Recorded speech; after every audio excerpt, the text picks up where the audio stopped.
সময়ের সাথে বদলে যাচ্ছে মানুষের অভ্যাস, বদলে যাচ্ছে বাজার করার ধরন। কাঁচা বাজার ছেড়ে মানুষ ঢুকে পড়ছেন সুপার শপে।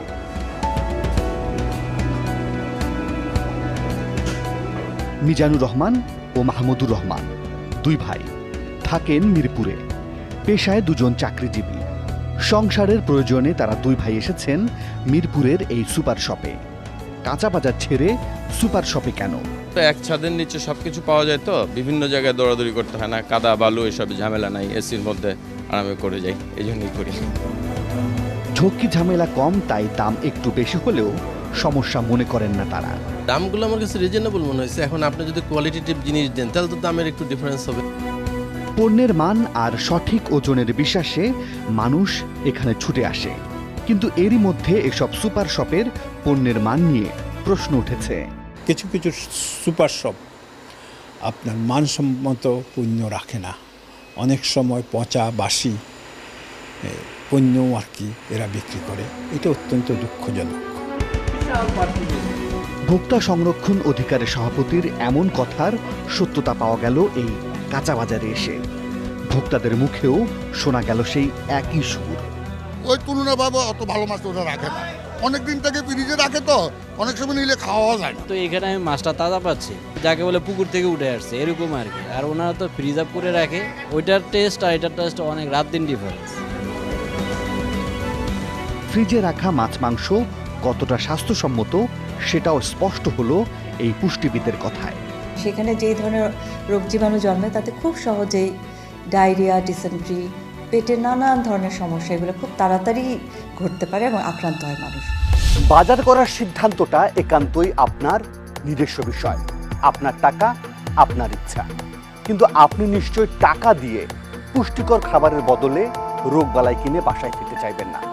আবার এটাও ঠিক, এসব অভিযোগে ঢালাওভাবে সব সুপার শপগুলোকে অভিযুক্ত করাটাও ঠিক হবে না। কিন্তু যে উদ্দেশ্য নিয়ে সুপার শপগুলো গড়ে উঠেছিল সেই উদ্দেশ্যটাও তো ঠিক রাখা দরকার, অর্থাৎ পণ্যের গুণগত মান এবং ওজনের দিকটা। এগুলো কি ঠিক থাকছে? এসবের উত্তর খুঁজবো, তবে তার আগে একটু ছোট্ট করে জানিয়ে দিতে চাই সুপার শপগুলো গড়ে ওঠার ইতিহাস। সবার আগে সুপার শপের ধারণা নিয়ে আসেন নিউ ইয়র্কের ব্যবসায়ী উইলিয়াম ভিনসেন্ট অ্যাস্টর। 1915 সালে নিউ ইয়র্কের ম্যানহাটনে প্রতিষ্ঠা করেন দ্য অ্যাস্টর মার্কেট। এই প্রতিষ্ঠানের কার্যক্রম শুরু হয় মাছ মাংস আর ফল ফুল বিক্রির মধ্য দিয়ে। দূর দূরান্ত থেকে ভিড় জমত সেখানে। এরপর 1916 সালে কিছুটা পরিবর্তন নিয়ে আসেন আমেরিকার ক্লারেন্স সাউন্ডার্স। বদলে ফেলেন বেচাকেনার ধরন। নিজ হাতে পণ্য বাছাই করার ভাবনাটি যোগ করেন তিনি, যেটাকে ইংরেজিতে বলা হয় সেলফ সার্ভিস। তার প্রতিষ্ঠানের নাম ছিল পিগলি উইগলি। এরপর একে একে গড়ে ওঠে কিং কুলেন, র্যালফস, উইনগার্টেন এবং হেনকে অ্যান্ড পিলটের মতো জনপ্রিয় সব চেইন সুপার মার্কেট। বর্তমানে জনপ্রিয় চেইন শপের মধ্যে আছে ওয়ালমার্ট, ক্রগার, সেফওয়ে, ডেস্কো কিংবা মরিসনের নাম। যুগের সাথে তাল মিলিয়ে এদেশে সুপার শপের যাত্রা শুরু হয় 2001 সালে। সুপার শপ ওনার্স অ্যাসোসিয়েশনের তথ্য বলছে সারা দেশে এখন সুপার শপ চালাচ্ছে 30টি প্রতিষ্ঠান। এই সুপার শপগুলোর অর্থনৈতিক দিকটা স্পষ্ট করলেন এই গবেষক। নতুন নতুন পণ্যের জন্য বা প্যাকেটজাত খাবারের জন্য এখন বিনিয়োগটা বাড়ছে, ফলে সেদিক থেকে এটার কর্মসংস্থান এবং অর্থনীতিতেও একটা সুফল আমরা পাচ্ছি। দীর্ঘ 16 বছরেও চেইন শপগুলো রিটেল মার্কেটের নেতৃত্বে না আসতে পারার কারণটাও তুলে ধরলেন তিনি। পাউরুটি যদি কিনতে যাই একটা সুপার শপে এবং সেটার এক্সপায়ারি ডেট যদি আগামীকাল হয়, সেটা হয়তো 2 দিন আগে প্রকিউর করা, তাহলে কিন্তু আপনি ক্রেতা হিসেবে কিন্তু আপনি সবসময় এটা খেয়াল করবেন না। আপনি ধরেই নেবেন যে এটা ওই দিনের প্রকিউরমেন্ট, সো আপনার 3 দিন সময় আছে সেটা খাওয়ার জন্য। এই জায়গাগুলোতে আমার মনে হয় যে পেশাদারিত্বের এখনও একটু আমাদের ঘাটতি রয়ে গেছে। পেশাদারিত্বের ঘাটতি থাকলে মানুষের মধ্যে আস্থার বদলে তৈরি হয় অনাস্থা, তৈরি হয় ক্ষোভ। ওজনে কম, পচা, বাসি খাবার দিয়ে দেয়া এমনকি নির্ধারিত মূল্যের থেকে বেশি মূল্য দিয়ে পণ্য বিক্রি।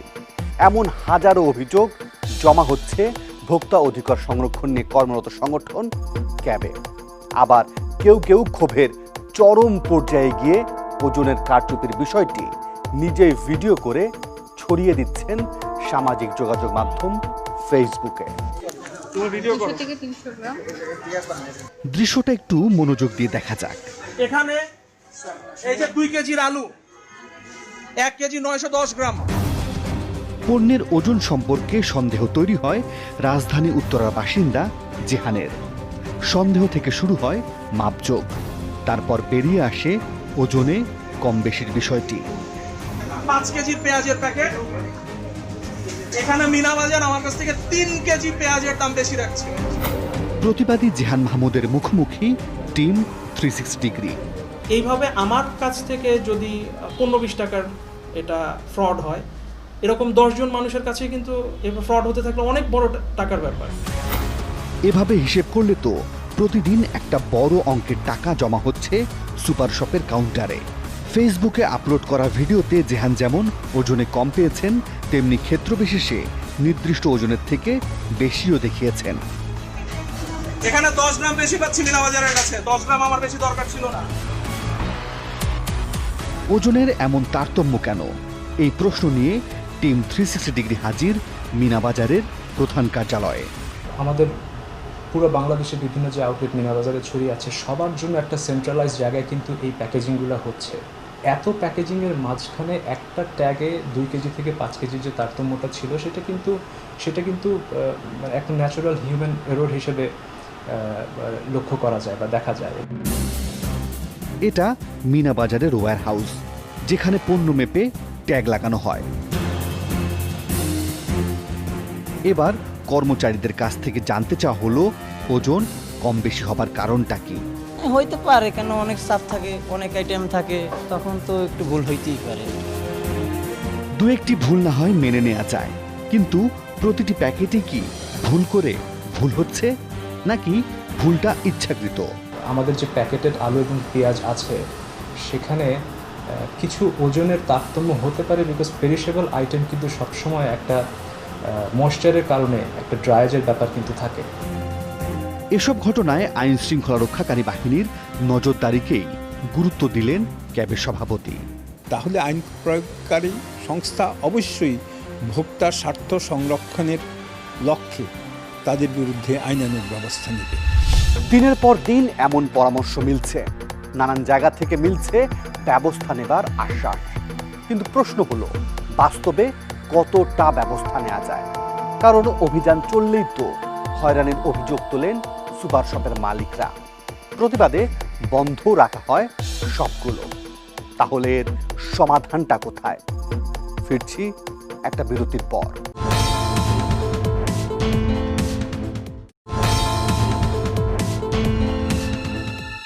ভেজাল এবং মেয়াদ পেরিয়ে যাওয়া পণ্য বিক্রির পাশাপাশি পণ্যের গায়ে লেখা নির্ধারিত মূল্যের চেয়ে বেশি দামে বিক্রির ঘটনা নতুন কিছু নয়। আইন শৃঙ্খলা রক্ষাকারী বাহিনীর দফায় দফায় চালানো অভিযানে উঠে আসা চিত্রগুলো তারই প্রমাণ। লাখ লাখ টাকা জরিমানা করেও থামানো যায়নি কিংবা শুধরানো যায়নি এসব প্রতিষ্ঠানগুলোকে। কিছু পুরনো অভিযানের পরিসংখ্যান আপনাদের দেখাতে চাই, তাহলে বিষয়টা স্পষ্ট হবে। বিভিন্ন সরকারি সংস্থার সাথে অভিযানে যোগ দেয় আর্মড পুলিশ ব্যাটালিয়ন 5। তাদের পরিসংখ্যান বলছে, গত 3 মাসে রাজধানীর 8টি সুপার শপে 13টি অভিযান চালানো হয়। এতে জরিমানা করা হয় 18,60,000 টাকা। 2 বছর আগে চালানো র্যাবের অভিযানে বেরিয়ে আসে একটি চাঞ্চল্যকর তথ্য। টুথব্রাশের ক্রয় মূল্য 11 টাকা আর বিক্রয় মূল্য ধরা হয়েছে 24 টাকা। একটি টুথব্রাশেই লাভ করা হয় 13 টাকা, অর্থাৎ একটি পণ্যেই লাভ করা হচ্ছে 118 ভাগেরও বেশি। সুপার শপ স্বপ্নের আউটলেটে গিয়ে পাওয়া গিয়েছিল একই দৃশ্য। এক সেট মাইক্রোওয়েভ হ্যান্ড গ্লোভস এবং ম্যাট সেটের ক্রয় মূল্য 45 টাকা হলেও বিক্রয় মূল্য ছিল 73 টাকা। একটি ফেস ওয়াশের ক্রয় মূল্য 135 টাকা আর বিক্রি করা হচ্ছিল 220 টাকায়। এভাবে 260 টাকায় একটি ফটো অ্যালবাম কিনে বিক্রি করছিল 420 টাকায়। বাজারের থেকে অনেক অনেক সময় দেখা যায় কোনো কোনো পণ্যের বেশ প্রায় দ্বিগুণ অথবা 60-70% দাম বেশি। এটাও একটা ভোক্তাদের জন্য ক্ষতিকর। অনুসন্ধানের তথ্য বলছে কখনো কখনো আইন শৃঙ্খলা রক্ষাকারী বাহিনী সংস্থাগুলোর সমন্বয়ের অভাবেও ভেজাল বিরোধী অভিযান বন্ধ থাকে, আর এই সুযোগটাকে কাজে লাগায় সুপার শপগুলো। তবে আইন শৃঙ্খলা রক্ষাকারী সংস্থার দিকে না তাকিয়ে ভোক্তারা এখন নিজেরাই প্রতিবাদী হয়ে উঠছেন। উত্তরার জেহান মাহমুদের মতো এখন সুপার শপের জালিয়াতির ঘটনা ফেসবুকে ফাঁস করে দিচ্ছেন অনেকেই। শাহিদুর রহমান নামের এক ক্রেতা ফেসবুকে দাম বেশি রাখার একটা উদাহরণ তুলে ধরেছেন। ক্যাডবেরি ড্রিঙ্কিং চকলেট কিনেছেন 340 টাকা দিয়ে, কিন্তু বাসায় এসে দেখেন পণ্যের গায়ে দাম লেখা আছে 295 টাকা, অর্থাৎ ভ্যাট ছাড়াই তার কাছ থেকে বেশি রাখা হয়েছে 45 টাকা। একই প্রতিষ্ঠান থেকে একই ধরনের প্রতারণার শিকার হন বিশ্ববিদ্যালয় পড়ুয়া ফিদা মাহমুদ আশফাকও। বডি স্প্রে কিনেছেন 10 টাকা বেশি দিয়ে। তিনিও বিষয়টি তুলে ধরেছেন ফেসবুকে। স্বপ্ন থেকে একটা প্রোডাক্ট কিনছি আমি, যেটা 250 টাকা গায়ে লেখা ছিল। দেন আমি যখন বাসায় আসি তখন দেখি ওইটাকে আমাকে বিল করছে 260 টাকা। 4% ব্যাট দিলে 10 টাকা ব্যাট আসে 250 টাকায়। তো আসলে তা না, ব্যাটটা তারা আলাদা নিয়েছে, কিন্তু তার থেকেও আমার থেকে 10 টাকা ওই প্রোডাক্টটা বেশি নিয়েছে। কথা হলো সংশ্লিষ্ট প্রতিষ্ঠানের নির্বাহী পরিচালকের সাথে। এখন যদি বারকোডে মিস্টেক হয়, এই মিস্টেক শুধরানোর দায়িত্ব ম্যানুফ্যাকচারার। বাংলাদেশের এক অবস্থা, বিদেশে যেটা হয় ম্যানুফ্যাকচারার এডুকেটেড, তারা তাদের বারকোডের যে কোয়ালিটি অ্যাসুরেন্স সেটা তারা এনশিওর করে যে রাইট বারকোড এখানে পেস্ট করা হয়েছে। তাহলে কিন্তু এই সমস্যা আর ক্রেতাকেও সম্মুখীন হতে হয় না, আর আমাদের এগেনস্টেও লেখালেখি করার দরকার আসছে না। এই কর্মকর্তা কৌশলে দায়টা চাপিয়ে দিলেন উৎপাদকের ওপর। তার কথায় উৎপাদনকারীর অদক্ষতার কারণেই বারকোডের মাসুল গুনতে হচ্ছে সাধারণ ভোক্তাদের। কিন্তু বিক্রেতা যদি ম্যানুয়ালি পণ্যের গায়ে আলাদা করে দাম নির্ধারণ করে ট্যাগ লাগিয়ে দেন, তাহলে এর দায়ভার কে নেবে? একে তো ওজনের কারচুপি, তার উপর এখন দেখছি আবার দামেরও কারচুপি। তাহলে ভোক্তারা যাবেন কোথায়? বিস্তর অভিযোগ আসছে। এসব অভিযোগ যাচাই করতে মাঠে নামছে টিম 360 ডিগ্রি। এই সুপার শপটি রংধনু গ্রুপের, নাম মেহেদি মার্ট, অবস্থান বসুন্ধরা আবাসিক এলাকায়। এই সুপার শপ থেকে বেশ কিছু পণ্য কেনার সিদ্ধান্ত নিল টিম 360 ডিগ্রি। নজর পড়ল লুসি কোম্পানির এই অলিভ অয়েলের দিকে। পণ্যের গায়ে সর্বোচ্চ মূল্য লেখা আছে 250 টাকা, আর তাদের লাগানো দামের ট্যাগে লেখা আছে 275 টাকা। দুই ধরনের দাম থাকার কারণটা জানতে চাওয়া হলো এই বিক্রয় প্রতিনিধির কাছে। 275, আর কোনটা দেখছিলেন? এটাই দেখছিলাম। আচ্ছা, এটা দাম বাড়াতে হ্যাঁ। তার কথার সত্যতা যাচাই করতে আমরা এবার একটি স্থানীয় বাজারে। সেখানে সেই একই কোম্পানির অলিভ অয়েলের নির্দিষ্ট খুচরা মূল্যই চাওয়া হলো, অর্থাৎ 250 টাকা। একটু দর কষাকষি করলে দাম আরও কমে যায়। 250 টাকা না, এটা হলো 230, এটা 230, এগুলা গায়ের দাম বেশি আর কি। আবারও মেহেদি মার্টে টিম 360 ডিগ্রি। দেখা গেল 1 কেজি ডালের দাম 160 টাকা, আর স্থানীয় বাজারে এই ডালই বিক্রি হচ্ছে 25 টাকা কমে। একটা আছে ইন্ডিয়ানটার দাম আপনার 110 টাকা, দেশিটা হলো আপনার 135 টাকা কেজি। বসুন্ধরা আবাসিক এলাকার জিনিয়াস শপিং সেন্টার। এখান থেকে 1 কেজি নাজির শাইল চাল কেনা হলো 62 টাকা দিয়ে। 1 কেজি 45 গ্রামের দাম আসে 64 টাকা 79 পয়সা। অথচ রাস্তার ওপারের এই বাজারে আসলেই দাম কমে যায় 10 থেকে 15 টাকা। চালটা হবে 55 টাকা, নাজির শালটা 55 টাকা। আর কি চাল? আর মিনিকেট 50 টাকা, আর একটা আছে জিরা শাল, ওটা বেশি 48 টাকা।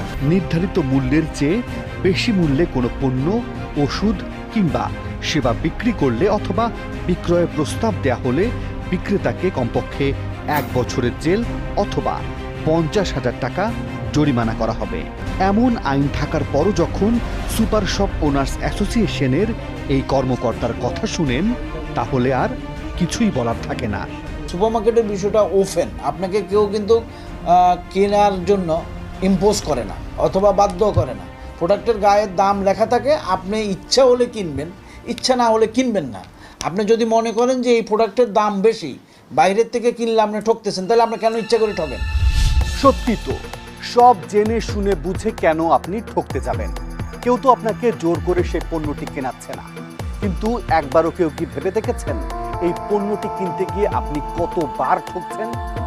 একবার যে খুচরা মূল্যে আপনি পণ্যটি কিনছেন সেটিতে সরকার নির্ধারিত ভ্যাট দেয়াই থাকে।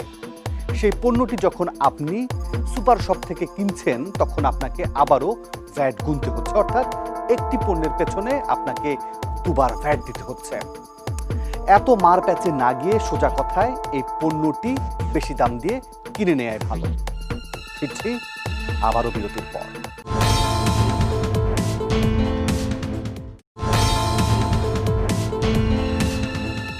ভ্যাট নিয়ে এর আগেও কাজ করতে গিয়ে টিম 360 ডিগ্রি বেশ কিছু অনিয়ম খুঁজে পেয়েছিল।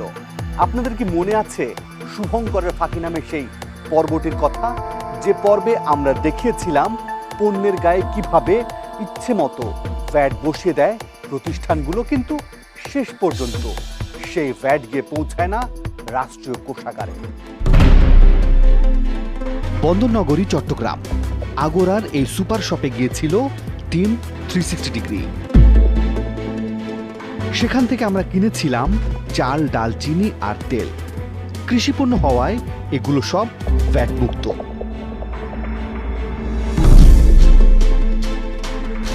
ভ্যাট মুক্ত পণ্যের দাম আসে 405 টাকা 42 পয়সা, কিন্তু দিতে হলো 412 টাকা।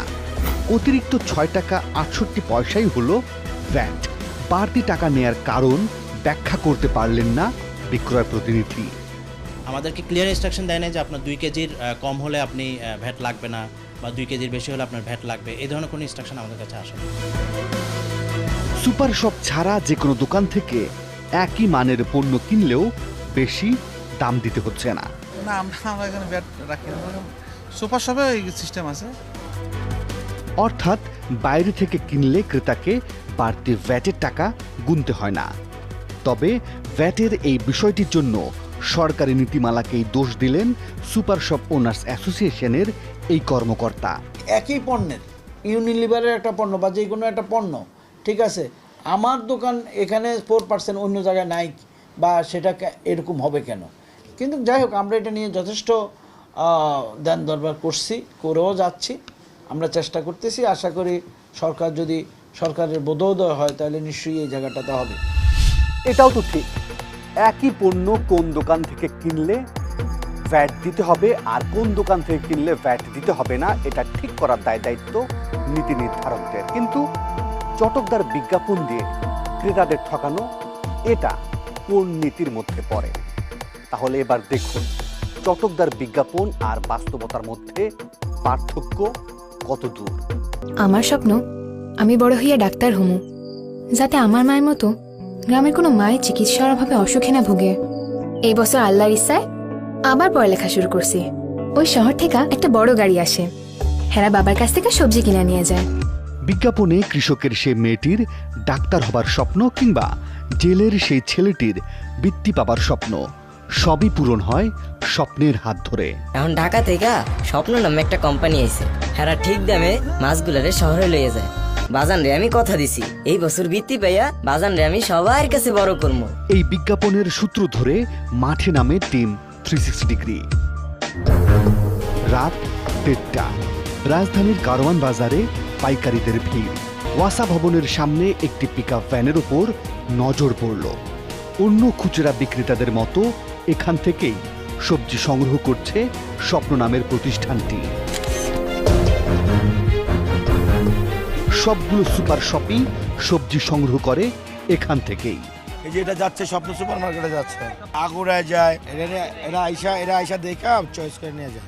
কোনোদিন 500 কেজি নেয়, কোনোদিন 1000 কেজি নেয়, ওই সাপ্লাই যেমন আর কি সেল দিতে পারে ওই হিসাবে। সিকা ভ্যানটি অনুসরণ করছে টিম 360 ডিগ্রি। ভ্যানটি পৌঁছে গেল তাদের নিজস্ব প্রতিষ্ঠানের ওয়্যারহাউসে। এবার দেখুন তাদের বিজ্ঞাপন আর বাস্তবতার মধ্যে কতটুকু ফারাক।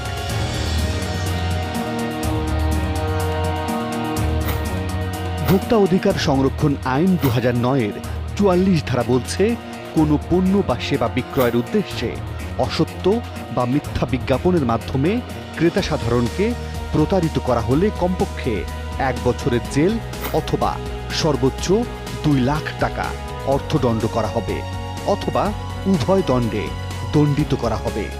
বিজ্ঞাপনের বিষয়টি স্বপ্নের এই কর্মকর্তা খুব কৌশলে এড়িয়ে গেলেন। আমরা বিজ্ঞাপনে কখনো বলি নাই 100% আমরা কৃষকের কাছ থেকে আনি। আমরা বলেছি সারা দেশে স্বপ্ন নেমে গেছে স্বপ্ন পূরণের কাজে, but definitely a reasonable part specially for Swapna is coming directly from the farmers and the growers. এ বিষয়ে কোনো সন্দেহ নাই। কৃষকের হাত থেকে বা জেলের হাত থেকে আমরা 65% প্রোডাক্ট নিয়ে আসি। 35% প্রোডাক্ট এখনও আমরা কারণ বাজার বলে কথা না, যে কোনো হোলসেল মার্কেট থেকে কিনি। বিজ্ঞাপন আর বাস্তবের মধ্যে যেমন ফাঁক আছে, তেমনি এই কর্তা ব্যক্তির কথাতেও ফাঁক কিন্তু থেকেই যাচ্ছে। আর এসব ফাঁক ফোকরের মধ্য দিয়েই তৈরি হয় ফাঁদ।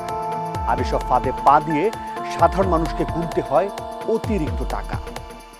এসব বাদ দিয়ে যদি সুপার শপগুলো তাদের আসল কাজটা করে যেতে পারত, তাহলে সাধারণ মানুষের আস্থার জায়গাটা খুব শক্তভাবেই ঠিক থাকত, যে আস্থাটা আজ প্রশ্নের মুখে। প্রিয় দর্শক, আপনাদের কাছে কোনো সুনির্দিষ্ট তথ্য কিংবা অভিযোগ থাকলে আমাদেরকে জানাতে পারেন। আমাদেরকে জানানোর মাধ্যম 4টি: ফেসবুক, SMS, ইমেইল এবং মুঠোফোন। আজ তাহলে এ পর্যন্তই। তবে কথা কিন্তু একটাই, ভালো থাকবেন, ভালো রাখবেন।